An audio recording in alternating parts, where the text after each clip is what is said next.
ميسي وحسام يقدم أسعار الدواجن اليوم الاثنين 24 يونيو 2024 في مصر.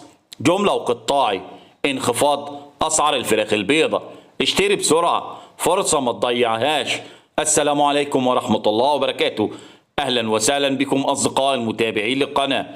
لو لسه بتشوف القناة لأول مرة فضلا وليس أمرا اعمل لايك للفيديو واعمل اشتراك للقناة عشان يوصلك كل جديد، ولا تنسوا الصلاة على سيدنا محمد صلى الله عليه وسلم، واشتراككم في القناة شرف لنا. واستكمالا لعرض وتحديث أسعار الفراخ البيضاء وأسعار الدواجن. أما بالنسبة للأسعار جملة وقطاعي وفي المحلات فهي كالتالي: سعر البط البلدي في المزرعة سجل 120 جنيه وفي المحلات 130 جنيه.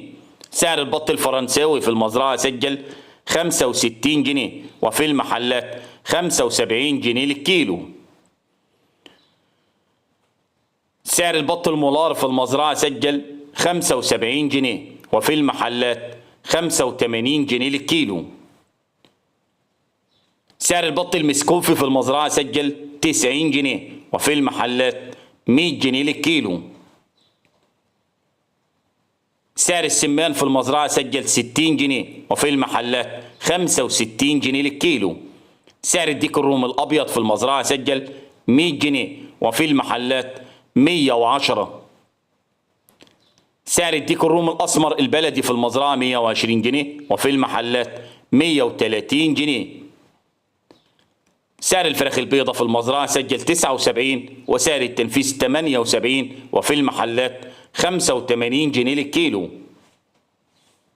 سعر الفراخ الساسو في المزرعة سجل أعلى سعر 99 وأقل سعر 98 وفي المحلات 108.